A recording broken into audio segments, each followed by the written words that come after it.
Hello guys, welcome to the Web Epic channel. In this video, we'll be looking at how we can add product categories into our feed and all the different functionalities it has. So without further ado, let's jump in and see how we can do this. Let's jump onto our website and check how we can add product categories now. I'm going to find one of our existing feed, custom one, scroll all the way down and find categories. Under categories, if we look at the values that we have down here, we can check that we have parent category ID, child category ID, product category, and product full category. In this video, we'll be looking at all the different options and how they apply for our feed. So let's get started.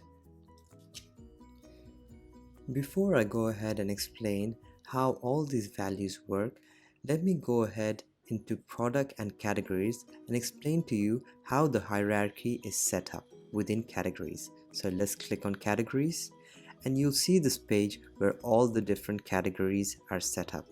For now, let's focus on the category men. So the way the category is set up is we have men. Under men, we have things like hoodies, t-shirts, and under hoodies, we have long sleeve hoodie and short sleeve hoodie. These little dashes right here represents the hierarchy of the categories. Now let's have a look at how the hierarchies are set up. So if we look at hoodies and we scroll all the way down, we can see we have parent category, and under this parent category, we have checked men. Let's look at another one. Now let's look at long sleeve hoodie. Because long sleeve hoodie falls under hoodies, this is how it's set up. Let's go inside. We can see that the parent category is set up as hoodies. Now let's jump onto one of our feeds and play around with the attributes and see what kind of values it returns. So I'm gonna go back to custom one. Right now, let's look at the first one that we have available, parent category. I'm going to update and generate feed. Now let's download this feed and take a look at it. In our XML file, we can see that one of our products named men's short sleeve hoodie is returning the category hoodies. Similarly, men's long sleeve hoodie is also returning the category hoodies. And this is basically the parent category. The reason why that's happening is because in our categories, we have set up long sleeve hoodie to be under the parent category hoodie, and that's exactly what the XML file is doing. Now sometimes, depending on your business needs or the needs of the platform where you're uploading your feed, you might want to upload the parent category ID instead of the parent category itself. And that's the easy change to make. All you have to do is go into categories, find parent category ID. Let's update and generate the feed again. Now once the feed is generated, we're going to download the file. Now if we see our XML file, we can see that men's short sleeve hoodie, instead of returning the category name, is returning the category ID. In this case, it is 17. And also the same with men's long sleeve hoodie.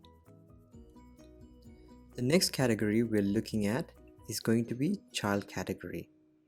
Now let me explain this to you by looking into one of our products. Let's say men's long sleeve hoodie. If we scroll down and look at product categories, we can see that long sleeve hoodies parent category used to be hoodie, which is why in our previous example, the value that was returned to us is hoodies.